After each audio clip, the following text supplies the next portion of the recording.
I'm Joe Graydon. And I'm Terry Graydon. Welcome to this podcast of the People's Pharmacy. You can find previous podcasts and more information on a range of health topics at peoplespharmacy.com. For the last 4 years, Americans have struggled with COVID-19. Now, many people just want to forget it ever occurred.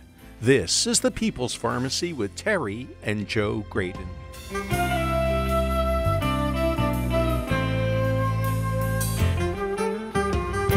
Our guest today, Dr. Paul Offit, is one of the country's leading experts on vaccines.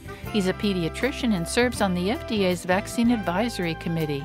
He'll offer insights about navigating our post-pandemic world. America is not just polarized politically. The pandemic created huge distrust between patients and public health officials.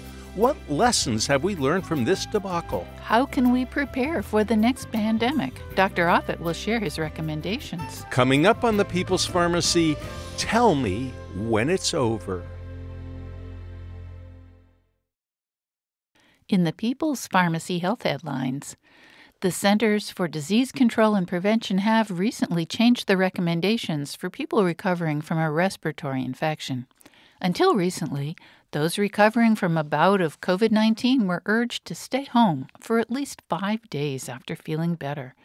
Now the agency says regardless of whether it was flu, COVID, RSV, or some other virus, anyone who feels better and has not taken fever-reducing medicine or had a fever for 24 hours can go back to work or school.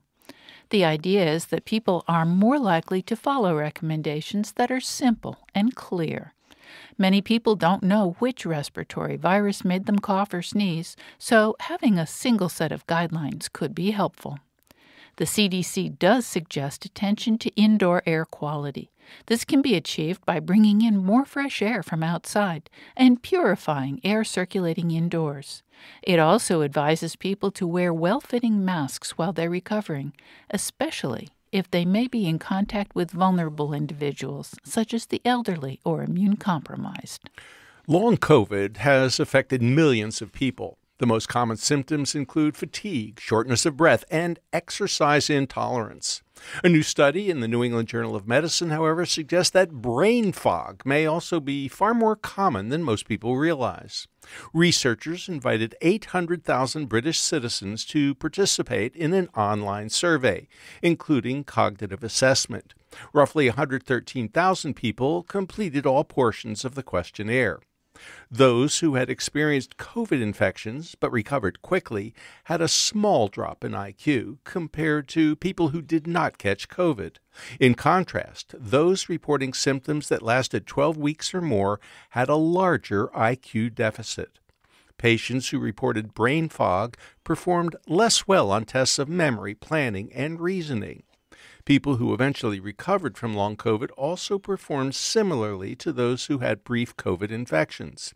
An editorial that accompanies the research calls for better understanding of cognitive dysfunction after SARS-CoV-2 infection so that we can address the needs of affected people. Drug companies are now advertising vaccines against respiratory syncytial virus. Perhaps you've seen commercials for Arexvy and Abrysvo. At a meeting of the CDC's Advisory Committee on Immunization Practices, scientists reported a slightly higher than expected risk of Guillain-Barré cases in vaccinated individuals. The background rate measured in 2022 was 5 cases per million among Americans over 65. Rates associated with the new vaccines were higher than that. Researchers point to influenza infection and flu vaccines for comparison. Flu vaccines are associated with an additional 2 cases per million doses, but influenza infection itself triggers more cases of Guillain-Barré. This rare neurological condition can lead to muscle weakness and temporary paralysis. Epidemiologists are still collecting and evaluating data regarding the possible association of RSV vaccines with Guillain-Barré syndrome. A new study tested the effect of daily cinnamon spice supplementation on blood glucose levels. The 18 volunteers were overweight and were diagnosed with prediabetes. In this double-blind randomized clinical trial, participants got 4 grams of Indonesian cinnamon or placebo for a month. After a 2-week washout period, they then received the other intervention. The authors report that cinnamon lowered blood sugar relative to placebo and was well tolerated. They describe the 4-gram dose as equivalent to a typical sugar packet. A study involving 342 Chinese adults with prehypertension showed that Tai Chi is more effective than ordinary aerobic exercise for controlling blood pressure. The study lasted a year, and the volunteers went to 4-hour-long exercise sessions per week. At the end of the study, blood pressure had dropped for both groups, but it had dropped more for those doing the slow-moving martial art of Tai Chi. And that's the health news from the People's Pharmacy this week.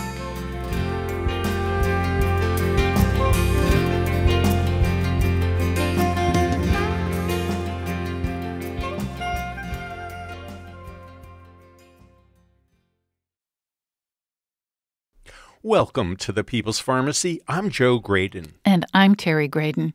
The COVID-19 pandemic has created a tsunami of confusion and misinformation.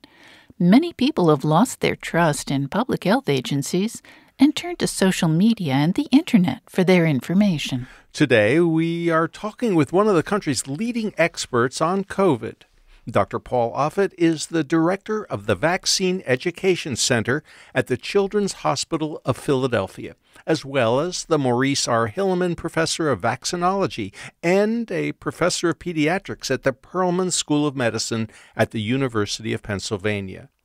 Dr. Offit is the author of several books, including Overkill, When Modern Medicine Goes Too Far, and his most recent, Tell Me When It's Over, an insider's guide to deciphering COVID myths and navigating our post-pandemic world.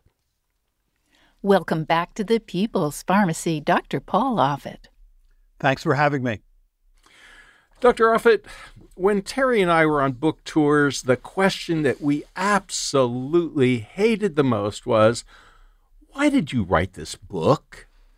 But I have to admit, the title of your new book, Tell Me When It's Over, really captures the mood of the country right now. So even though I hate saying it, why did you write this book? I think for me, this pandemic has been a story of contrasts.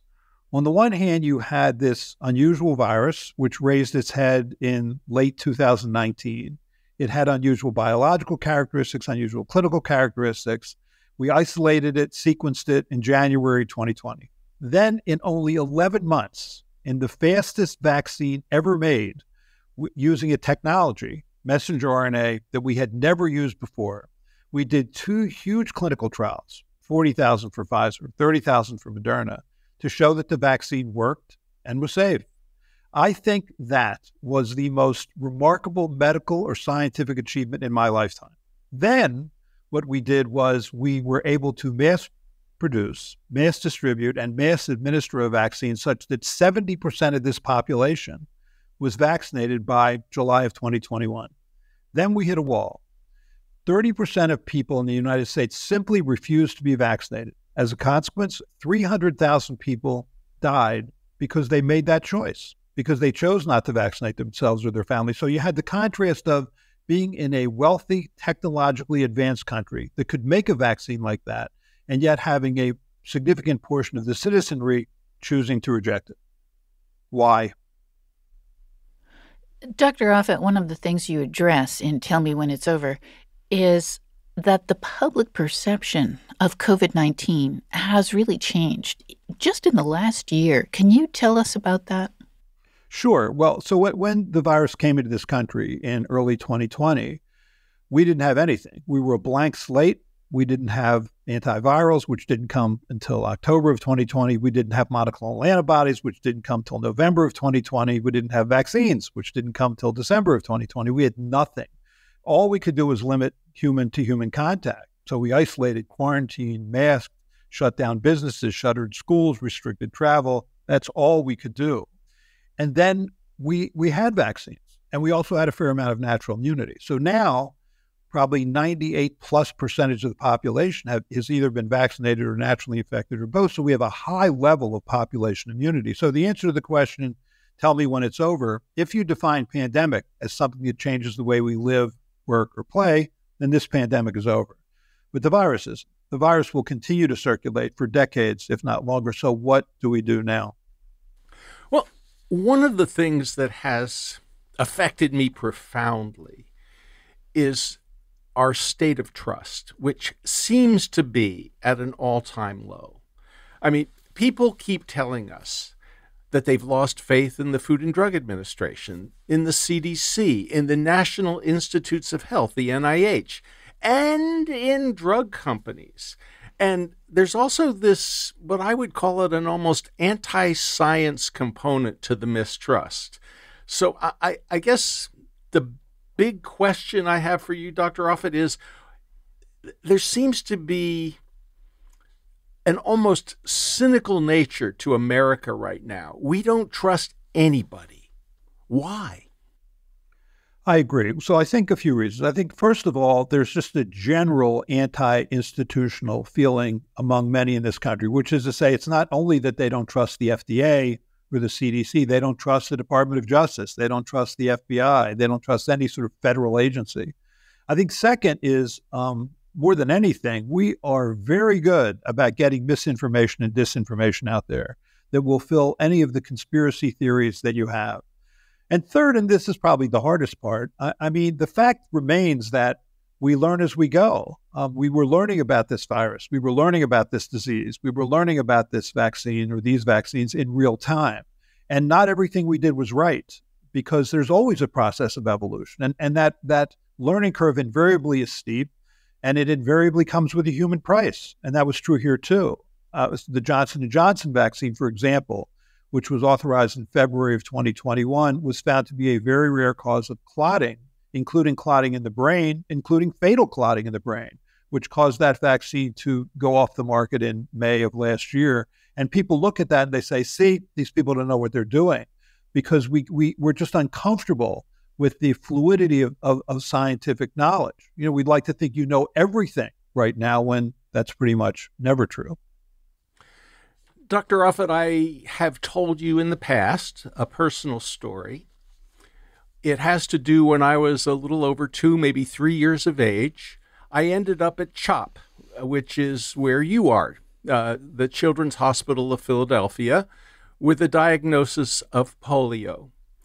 And in those days, polio was often a death sentence or would lead to permanent disability and paralysis. And I couldn't see my parents for weeks on end. I mean, they would come on Sundays, and I could wave at them through the little window at the end of that children's ward at the hospital that you work at. But it was devastating for them. It was devastating for me. I was in traction. Children were dying around me. And later in my life, I had whooping cough, and freaked my parents out because whooping cough often killed children in those days.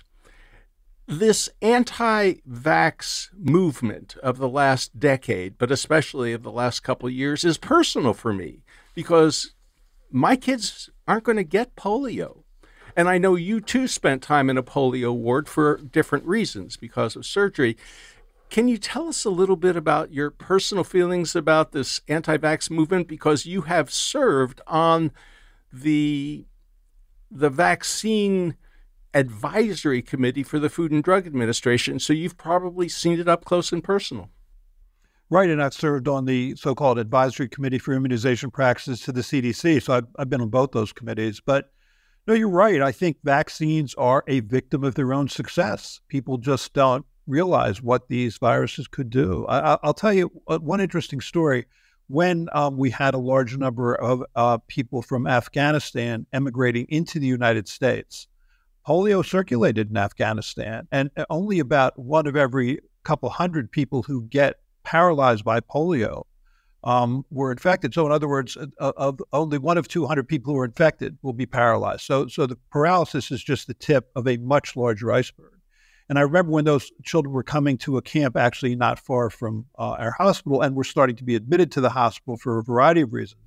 I said to the chief residents in pediatrics, I think we should consider screening the stools of these people who are coming into the hospital to see whether they're shedding poliovirus, because wild-type polio, natural poliovirus, was still circulating in Afghanistan. And they looked at me like I was from another planet. What are you talking about? Polio? I mean, this to them was just a disease in black and white pictures. It wasn't a disease that still occurred in this world, but obviously it still is a disease that occurs in this world. But the look on their face was one of absolute panic, because polio was, as you note, a crippling disease. We'd see 30,000 children paralyzed by that virus every year. We'd see 1,500 children die from that virus every year. And now, because of the polio vaccine, we don't see that. And that's the problem. It's not just that we've eliminated these viruses, we've eliminated the memory of these viruses, and that has made us complacent.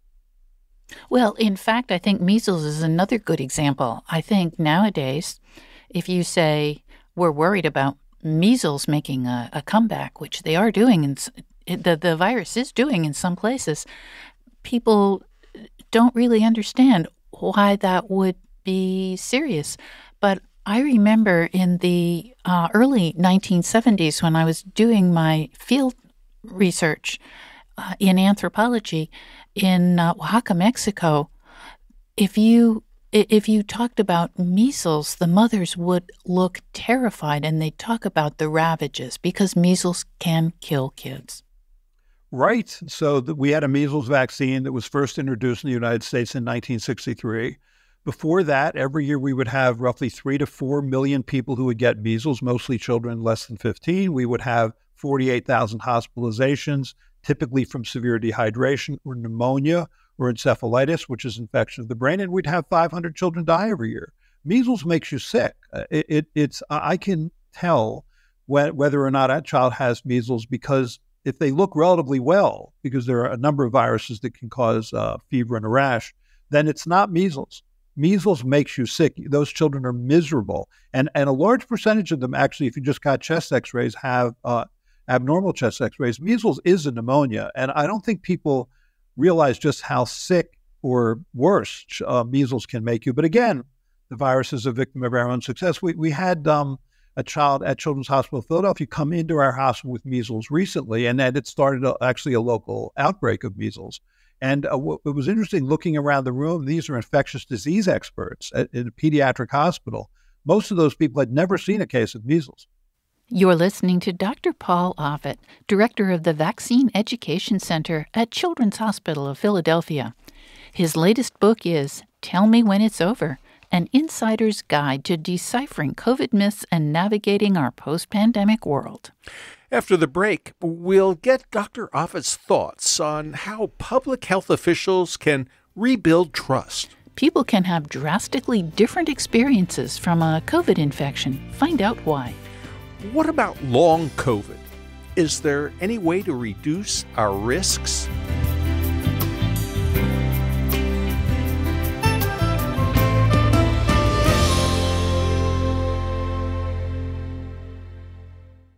You're listening to The People's Pharmacy with Joe and Terry Graydon. This podcast is made possible in part by CocoVia, maker of the most proven and concentrated flavanol extract in the market today, Coco Pro Cocoa Extract. March is National Nutrition Month. By now, you may have heard about the heart and brain health benefits of flavanols. The Academy of Nutrition and Dietetics recommends a daily intake of 400 to 600 milligrams of flavanols from a variety of foods and drinks such as tea, apples, berries, and cocoa to support cardiometabolic health. Yes, you can achieve this guideline through diet, but consider how the convenience of taking a cocoa flavanol supplement like CocoVia can help fill gaps during busiest days. Get 15% off your CocoVia order from March 7th through March 26th using the discount code NNM, that's NNM20 2024 at cocovia.com. Again, N as in Nancy, N as in Nancy, M as in Mary, 2024, NNM 2024. These statements have not been evaluated by the Food and Drug Administration. This product is not intended to diagnose, treat, cure, or prevent any disease.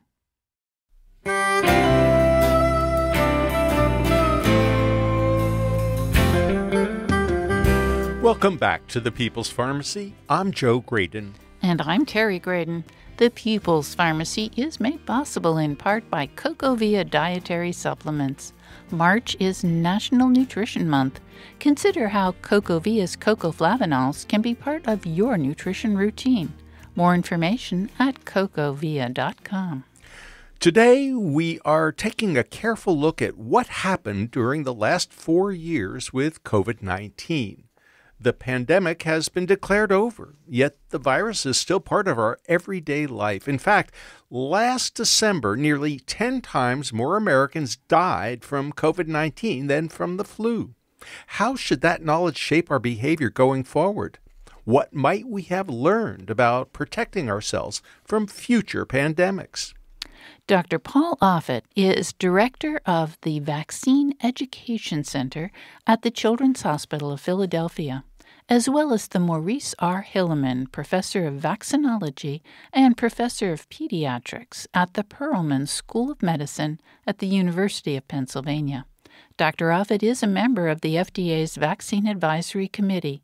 He's written several books, including Overkill, When Modern Medicine Goes Too Far, and Tell Me When It's Over, An Insider's Guide to Deciphering COVID Myths and Navigating Our Post-Pandemic World. Dr. Offit, it seemed as though opposition to vaccinations in general was fading prior to the pandemic, but in the last 3 years, vaccine skepticism has gained momentum. Why do you think that is? Well, you're right. Without question, it has gathered momentum. If you had asked me coming into this pandemic, what did I think would happen to the anti-vaccine movement? I thought it would only be further hurt by the fact that we now had a vaccine, a ticket out of this pandemic, and vaccines would be seen for what they were, which is a hero. And if anything, the anti-vaccine movement was fading, I think, prior to this pandemic. People like Andrew Wakefield, who had claimed falsely that the measles, mumps, rubella vaccine had caused autism, his voice had dimmed, as had the voice of other anti-vaccine activists, like Robert F. Kennedy Jr. or Del Bigtree or Barbara Fisher. But what happened with this pandemic is when we mandated vaccines and fired people from their jobs because they chose not to get vaccinated, and people couldn't go to the bar they wanted to go to, or the restaurant they wanted to go to, or the sporting event, or a religious ceremony, that really galvanized a certain percentage of the population. I think we leaned into this libertarian left hook, that there never really was a politics to the anti-vaccine movement, in the sense that on the left, it was the kind of don't inject me with anything unnatural, like a buffering agent or stabilizing agent or manufacturing residual or preservative or an activating agent, and anything with a chemical name. Don't inject me with that. It's sort of the all-natural crowd. And that was sort of the measles epidemic in Southern California in 2014, 2015, that started in a heavily sort of left-leaning area near Disneyland. But now it's really a phenomenon of the right. And it's this libertarian, I don't want the government to tell me what to do, because that's what you're seeing now, this real sort of pushback against the federal government with regard to anything the federal government wants to do. And in this case, it's mandating vaccines. And as a consequence, there have been hundreds and hundreds of pieces of legislation pushing back against the ability of public health to isolate, quarantine, insist on masking, insist on vaccinating. And those are important weapons for public health to help control these pandemics. I think in many ways, we're going to be less capable of handling the next pandemic because of the pushback we've gotten from this one. I'm wondering if we can just talk a little bit about how the virus operates for a few minutes. And what I'd like to know is, why do different people have such different experiences when they come down with COVID? Well, we're an outbred population. So we respond differently to viruses and bacteria. This virus attaches itself to cells that line the nose and throat. It reproduces itself, and then in many it causes typically mild or moderate symptoms, but in some it causes severe symptoms that can lead to hospitalization or intensive care unit admission or death, and most commonly pneumonia. And usually those severe cases involve high-risk groups, people who are elderly, and I now define elderly as over 75 because, I'm getting there, and people who have high-risk medical conditions like chronic heart disease, lung disease, diabetes, obesity, people who are pregnant, and people who are immune compromised. That's usually who you see coming into the hospital and dying, especially now that we have a vaccine and we have a high level of immunity induced by natural infection. Dr. Offit, what's been fascinating to me is we get a lot of messages from people who say, natural immunity, that's what we need. The more stuff you catch, the better you'll be. Just eat a well-balanced diet. Just exercise. Everybody's going to be fine. Don't vaccinate. Don't worry. Don't take drugs, antiviral drugs. What a waste. And then I think, wait a minute. I could have died with both polio and whooping cough as a kid. And there are a lot of viral infections that make you super sick, like norovirus. I don't want to catch norovirus and have diarrhea and throw up, nonstop for hours. Where is this natural immunity thing coming from? The word natural.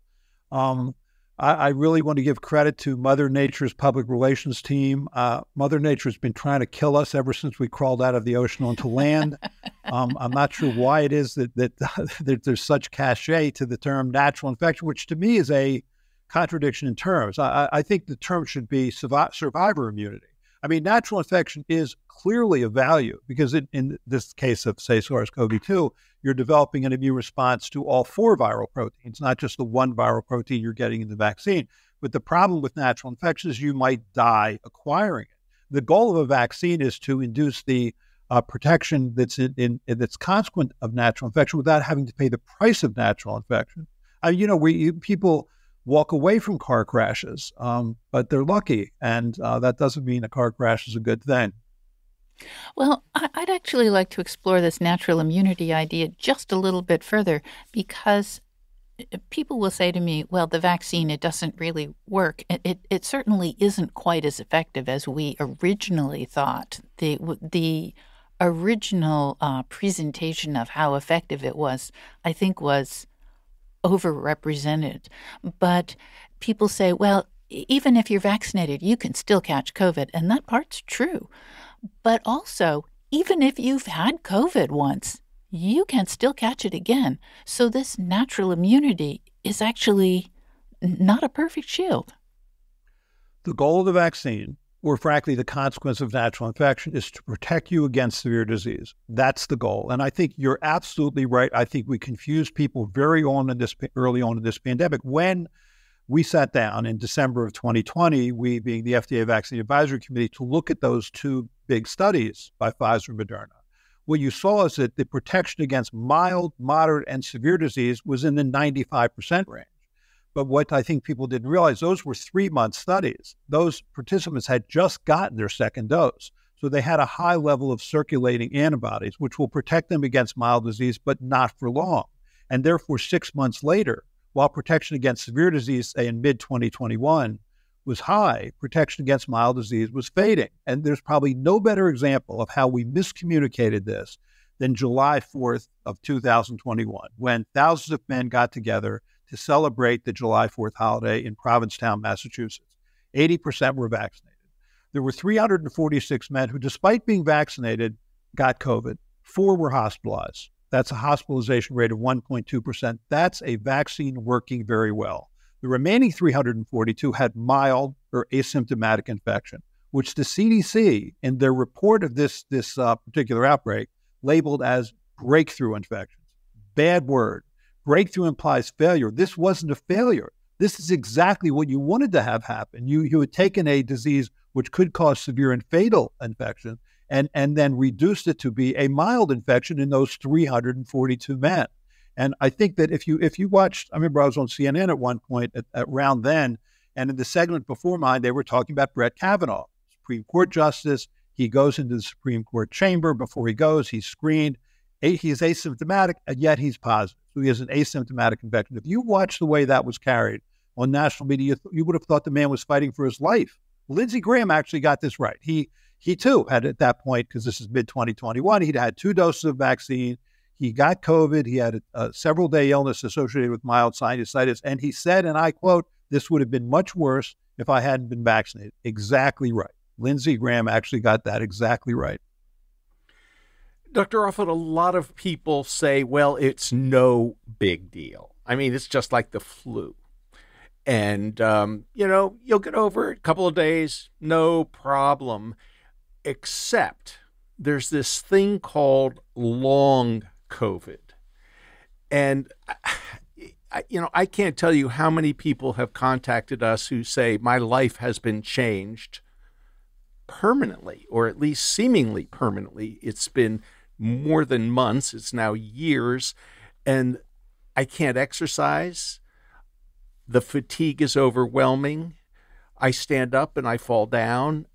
Tell us about long COVID, its public health consequences, some of the symptoms, and how far we're coming when it comes to potential treatments. So long COVID, I think it's more than one thing, which is to say that it has a variety of different causes or possible causes. So one possible cause is that the virus continues to reproduce itself. Or another possible cause is that the immune system is sort of super activated.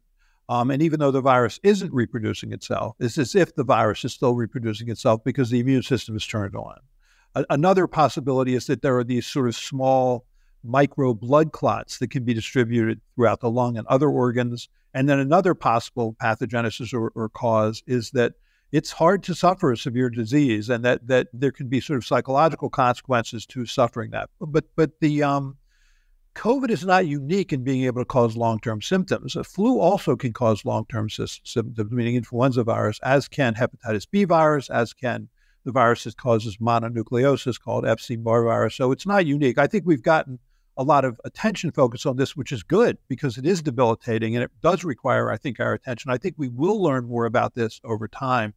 But I think that the data to date suggests that if you've gotten you will have the lowest chance of having long COVID if you've gotten at least 3 doses. It doesn't look like there's any advantage to having doses of the vaccine beyond 3 doses, but 3 doses does clearly lessen your chance of having long COVID, as does apparently taking Paxlovid early, because all of those things reduce the degree to which the virus is capable of reproducing itself.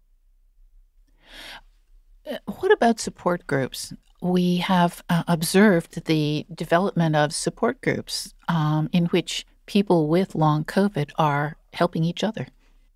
And that's great. I think it's always nice to have people who have experienced something similar to what you've experienced. I think that sort of creates a community of support that is outstanding. So I think that's great. And I feel badly, I guess, as a member of the medical community, that we haven't quite nailed down exactly what the different causes of this phenomenon are, because I think that when you talk about treatment, there's going to be different treatments. If for example, the problem was one of persistent viral replication, then you want an antiviral. If the problem is one of sort of a hyperactive immune system, then you want drugs that dampen the immune system.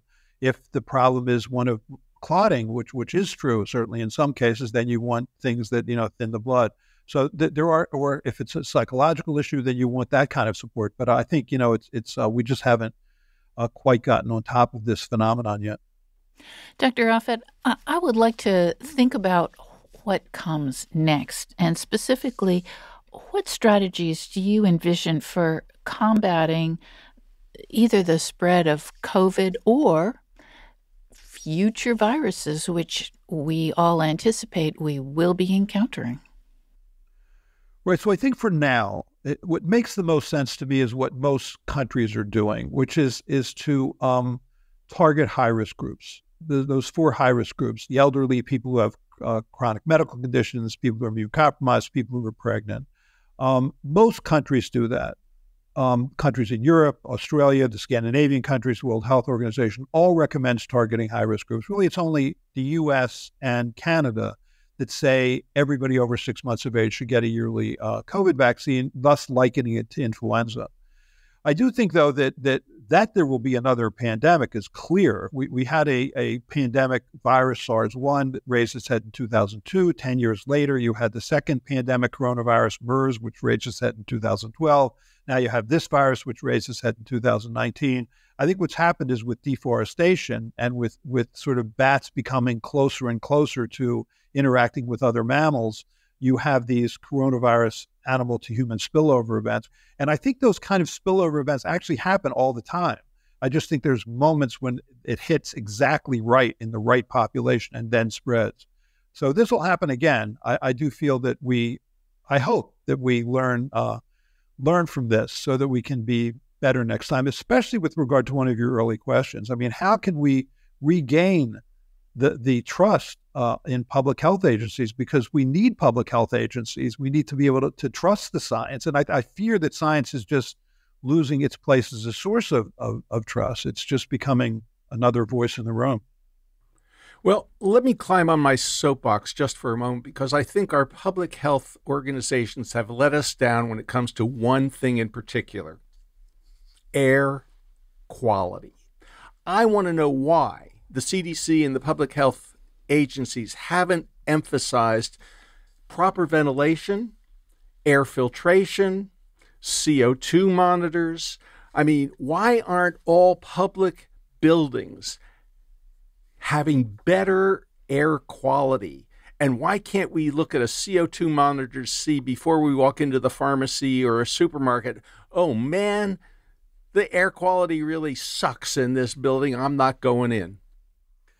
Right. I'm not sure that's my specific area of expertise, but I do agree with you. I think that if you look at buildings, for example, that have the best kind of HVAC systems, which can, filter out the kinds of the particles that are the size that would contain, say, SARS-CoV-2 virus, you definitely lessen the spread inside buildings. And there are people that do it.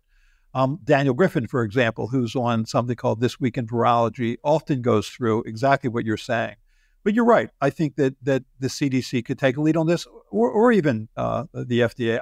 I guess my frustration a little bit here is that I think that those agencies are a little gun shy, because what they should do is they should get out there every other day and explain the science behind policy decisions. So, for example, recently the CDC changed its policy regarding how long one should isolate, following a COVID infection, which is fine. Well, I'm going to ask you, Dr. Offit, I'm going to ask you to hold that thought, because that's a really important issue.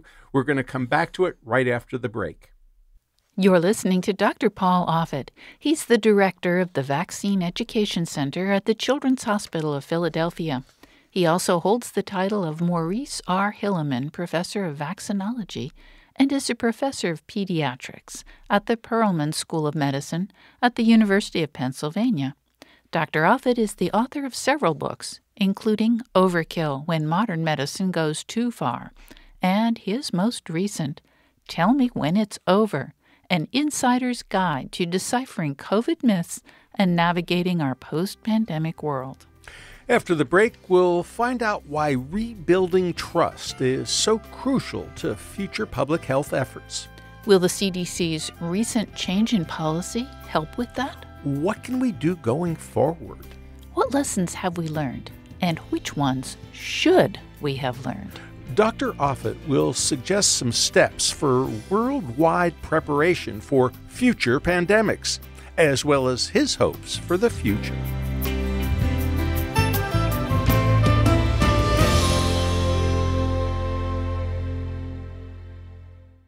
You're listening to The People's Pharmacy with Joe and Terry Graydon. This podcast is brought to you in part by Urea Skin Relief from The People's Pharmacy. After years of work, we've gotten the formula just right. We're delighted to be offering this intensive skin therapy with 20% urea. Urea Skin Relief Cream is not your average moisturizer. Formulated with a unique blend of urea and plant-based ingredients, It's specifically designed to deeply hydrate and soothe even the most stubborn dry skin. Whether you're battling the effects of harsh weather or you have sensitive skin that's prone to irritation, this cream works wonders. Urea is a powerhouse ingredient. Not only does it act as a humectant, drawing moisture into the skin, it also beefs up the skin's barrier function. We're just as proud of what you won't find in our Urea Skin Relief Cream: no parabens or phthalates.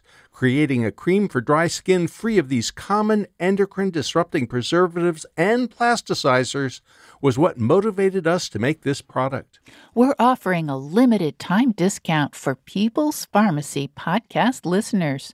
You can get 20% off either the handy 2-ounce size or the hefty 6-ounce size of the People's Pharmacy Urea Skin Relief.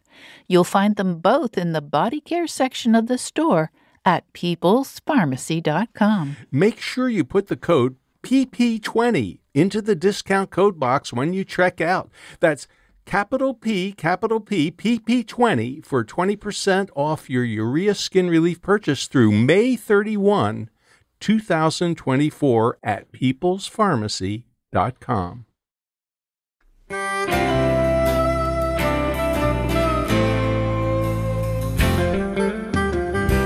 Welcome back to the People's Pharmacy. I'm Terry Graydon. And I'm Joe Graydon. The People's Pharmacy is made possible in part by CocoVia Dietary Supplements. March is National Nutrition Month. Consider how CocoVia Cocoa Flavanols can be part of your nutrition routine. More information at cocovia.com. Today, we're discussing how well public health officials reacted to the pandemic. What could organizations like the CDC or WHO have done better?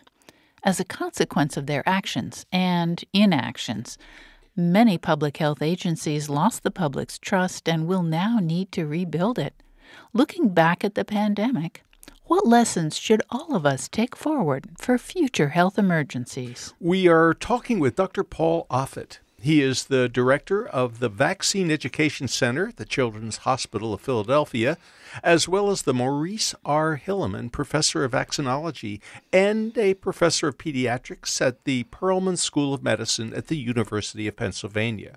Dr. Offit is the author of several books, including Overkill, When Modern Medicine Goes Too Far, and his most recent, Tell Me When It's Over, an insider's guide to deciphering COVID myths and navigating our post-pandemic world. Dr. Offit, we've seen that it takes a long time to build up trust. It doesn't take very long to break it down.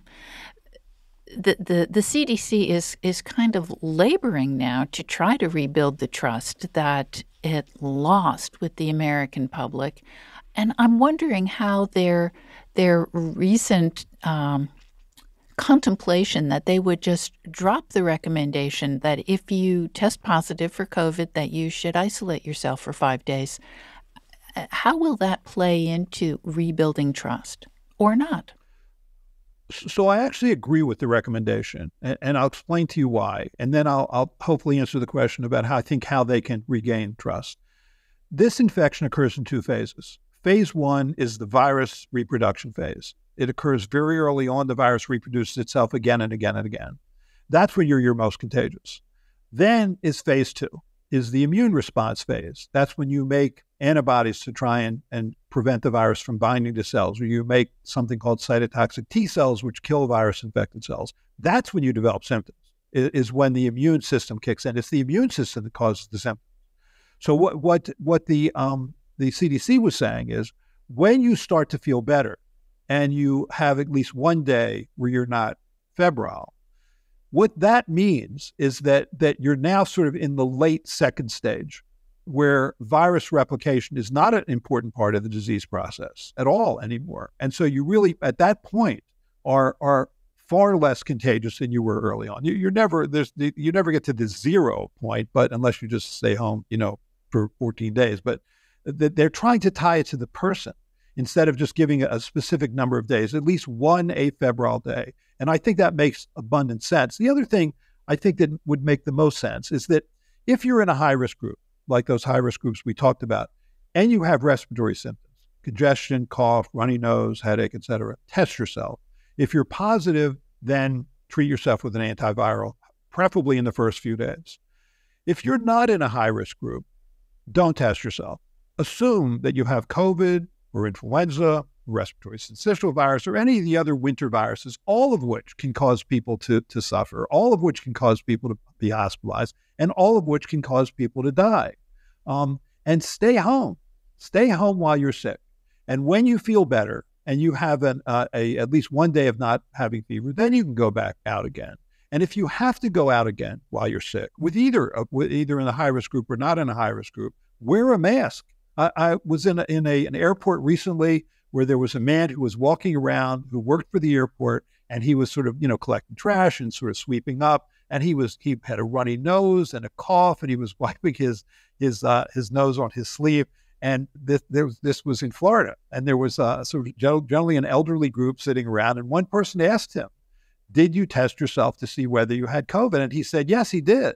But see, that doesn't therefore mean that he's not infected with the virus that can cause harm. 2 years before SARS-CoV-2 came into this country, the cause of COVID, there were 800,000 hospitalizations from flu and 60,000 deaths. I mean, why do we grandfather that in? I mean, there's 10,000 to 14,000 older adults who die every year from RSV, respiratory syncytial virus, and somehow those are all grandfathered, and all of these viruses can be harmful. So why don't we care about our neighbor, stay home when you're sick, and if you can't stay home, wear a mask. Dr. Offit, we have lost so much trust in this country between health professionals and the public, between politicians and the public, between politicians and the scientific community. How can we regain trust? What should we do going forward? I think the scientific and medical community, especially through agencies like the CDC, need to be out there all the time explaining why we're doing what we're doing, what we know and what we don't know, about how we acquire knowledge over time, that there often is a learning curve, and we need to be patient with that learning curve. And I do think that would help, rather than sort of standing back and making just declarations for what we should do. I think it would help to explain why we're doing what we're doing. Well, I'm going to suggest that there is something that we could do as a society that would help people like the janitor in the Florida airport actually stay home. But my guess is he probably doesn't have paid sick leave. What do you think about that? I completely agree. I think that is a major failure. There's just an article by Liz Sabo that was I think it was in Kaiser Family Foundation publication, that said exactly that. We are terrible in this country about giving people the time off they need to recover, which is short-sighted, because all that's going to happen is that people are sort of forced to come into work and thus infect other people, which only lessens the workforce. So I completely agree. I think that is a major problem. I hate to open this can of worms, but I cannot tell you how many people have contacted us to say, masks don't work. What's the matter with you? Nobody needs a mask. And I'm curious about the science, because I guess the science could be better. I would love to see, humongous research on this. But what I've noticed is that people wear their masks in all sorts of ridiculous ways. A lot of them wear a mask as a chin diaper. Or under their nose. It's like, oh, I don't like wearing a mask, but I've got it on. And, but then there are these huge gaps around their cheeks. And it's like, well, why would anybody think that a mask that doesn't fit well is going to work? So give us the 1 minute overview on masking, please. So masks work, but they're not absolute. So if you look at sort of the best mask, which is the N95 mask, it's sort of in the high 90% range of protecting others from you or you from others.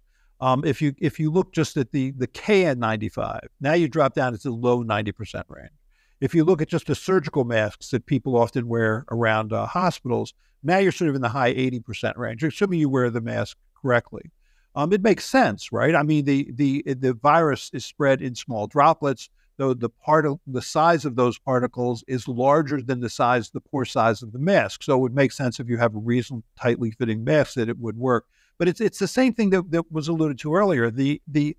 It doesn't absolutely work. And the same thing with the vaccine. The vaccine doesn't absolutely protect you against transmitting the virus, and it doesn't absolutely protect you against mild disease. And I think we were so bad at communicating that. And the reason is because we mandated vaccines. So when you mandate a vaccine, you say you can't even come to work or you're fired from your job unless you get a vaccine. And then the vaccine is perceived as not being perfectly effective. People get angry. And I think that was a massive communications error by not explaining what this vaccine can and can't do. This is a short incubation period mucosal infection like flu or like RSV. You're not going to be protected against mild disease for long. That's always true. And I think that was confusing to people.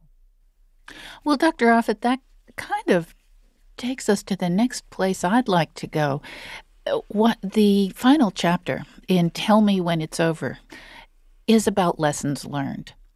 And I'd like to kind of have us explore what we should have learned from this pandemic and what maybe we have learned. So there were certainly bright lights in this pandemic. I think one thing was the rapidity with which we could make a vaccine against a novel pathogen using a technology, messenger RNA, which we had no previous experience. That was remarkable. And it tells you how quickly we can make a vaccine. And even more importantly, in a country that doesn't really have an infrastructure for mass vaccinating adults, we created one and gave this vaccine out for free. That's amazing. And then I think you have people like Ayla Stanford, who I talk about in this book, who is an African-American surgeon at Temple University who created something called the Black Doctors COVID Consortium. And she goes into North Philadelphia with people who are working with her at her own expense and sits in people's living rooms and explains to them why they need a vaccine. And she comes back again and again and ultimately vaccinates 50,000 people in that community. We need 1,000 Ayla Stanfords people who the various communities trust we need to identify, who are viewed as people who are trusted in various communities, because I think that's where it has to happen. I don't think it can really happen at the federal or state level. I think it has to happen at the local level. So those are the good things I think that came out of this pandemic. What worries me is that I just think we didn't care about our neighbor in large part. People just thought about themselves. There are 9 million people in this country who can't be vaccinated because they're immune compromised. They depend on those around them to protect them. And I think we just don't care as much about them, which is sad because I think it's in us. I mean, I think, we all certainly pulled together after 9/11. We all pulled together after we were attacked at Pearl Harbor. I think we do have it in us to see ourselves as a whole as compared to a group of individuals. And that's what we have to be able to get to handle the next pandemic. Well, there will be a next pandemic, and I think one of the things that we have learned with regard to COVID-19 is that there are some strategies, one of which was wastewater surveillance. Can you tell us why that's important and why it might be important going forward? Right. So what we will traditionally do, for example, if you looked at South Korea when that virus first hit, they were very good about testing. They tested everybody often, and they got their tests out much quicker than we did. So that tells you sort of where the hot spots are. Well, another way to tell where the hot spots are is to look at wastewater surveillance. So you can see whether this particular virus is starting to increase in a community by looking at wastewaters to tell you this is a high-risk community, this is a hot community, and you need to be especially careful there that you may get this virus, and if you do, treat yourself early. And if you are sick, please stay home because it may well be this virus or any of the virus that can be problematic. So, yeah, I think that's another thing that came out of this pandemic that was a plus. How can we end up being prepared for the next challenge of this sort? Well, hopefully we've learned from this about the things that we can do and the things that we shouldn't do. And I think I really do think that we need to be honest with the American public about what we know at the time. And if we don't get it right, so for example, the bivalent vaccine was not a bad idea. Here, Omicron had come into the country. Why are we still just giving that original vaccine, the so-called ancestral strain vaccine? Shouldn't we at least include the Omicron variant or one of the Omicron variants in the vaccine? And we gave sort of a half dose of the ancestral strain, a half a dose of the bivalent strain, and it was no better than what we had. I mean, any scientist that looked at those data knew that it was no better. It was no worse. but it was no better. It wasn't a bad idea. It just wasn't right. And I think what has to happen really, I think the CDC in moments like this should be out in front of the American public every other day, explaining, look, here's what we know, here's what we're trying to know, and just be honest with the American public when we don't get it exactly right. Because I think that would help, I think, a significant portion of this population to understand that we're all trying and that science evolves, that we learn over time, and we're being open-minded to that knowledge. And I think that would really help rather than just giving directives. That happened in August of 2021 when President Biden stood up and said, as of the week of September 20th, we are going to recommend a third dose, a booster dose for everybody over 12. Like, what? So there were people at the FDA that quit associated with that. It went to the FDA advisory committee, which said no. It went to the CDC advisory committee, which said no. And so now people were confused. What did it mean to be fully protected? And then you had phrases like being fully protected or being up to date, and it was confusing to people. I think it's still confusing to people. And what would make it less confusing is, I think, especially the CDC, because that's where these recommendations are coming from, they need to stand up in front of the American public often and do that. Just one quick story, if I have a minute. Richard Besser was the head of the CDC in 2009 when swine flu hit. And he was great. He was out in front of the community, the media every few days, which is to say he was answering their questions and the public's questions. And I saw him at a recent meeting, and I said that. I said, you were great. He said, thank you. I could never do it today. 2 reasons, politics and social media. Which presents quite a challenge. For sure. I mean, trying to stop the misinformation and disinformation on social media is like trying to stop Hurricane Katrina with a plastic cup. I think people try. It's just hard. Dr. Offit, I would like to ask you about the worldwide preparation, because there has been a lot of criticism of the World Health Organization. When the pandemic first hit, a lot of countries said, well, we're gonna close off our borders. No airplanes, no ships coming into our country. That way we can keep the virus out. Will that ever work? No. In a word, no. I also think, just in terms of being prepared next time, I think China was a bad actor here. I mean, they didn't let the world know what was going on. Ultimately, it took a whistleblower, an ophthalmologist, who stood up and said, look, there's a virus circulating in this country that's killing people, and it's a novel pathogen. And it shouldn't have come to that. And China was also pretty xenophobic in terms of letting other scientists come in to evaluate very carefully what was going on there. You need to know these things. You need to know what are the factors that are in place that allow a pandemic to start. And as a consequence, I think it gave birth to conspiracy theories. Dr. Paul Offit, in the minute we have left, what are your hopes for the future? Right. Well, I'm a Philadelphia Eagles season ticket holder, so I'm an optimistic person. But I do think that there are a number of things that came out of this pandemic that will be instructive for the next one. And I really do think that we will learn many of those lessons because we paid such a high price for this. Dr. Paul Offit, thank you so much for talking with us on the People's Pharmacy today about your brand new book, Tell Me When It's Over. Thank you. You've been listening to Dr. Paul Offit, Director of the Vaccine Education Center at Children's Hospital of Philadelphia. Dr. Offit also serves as the Maurice R. Hilleman Professor of Vaccinology and Professor of Pediatrics at the Perelman School of Medicine at the University of Pennsylvania. Dr. Offit is a member of the FDA's Vaccine Advisory Committee and served previously on the CDC's Advisory Committee on Immunization Practices.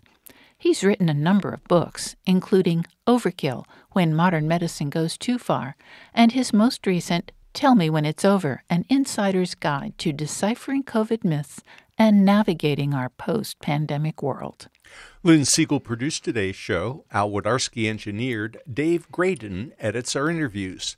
B.J. Liederman composed our theme music. This show is a co-production of North Carolina Public Radio WUNC with the People's Pharmacy. The People's Pharmacy is made possible in part by Cocoa Via Dietary Supplements. March is National Nutrition Month.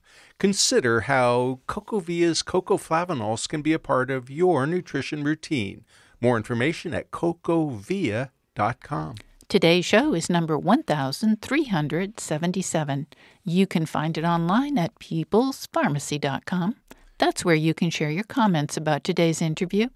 You can also reach us through email, radio@peoplespharmacy.com. Our interviews are available through your favorite podcast provider. You'll find the show on our website on Monday morning. At peoplespharmacy.com, you could sign up for our free online newsletter and get the latest news about important health stories. When you subscribe, you also get regular access to information about our weekly podcast. That way you can find out ahead of time what topics we're covering. In Durham, North Carolina, I'm Joe Graydon. And I'm Terry Graydon. Thank you for listening. Please join us again next week.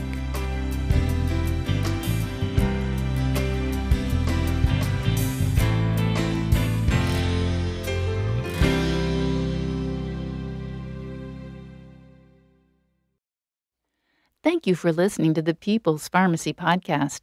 It's an honor and a pleasure to bring you our award-winning program week in and week out.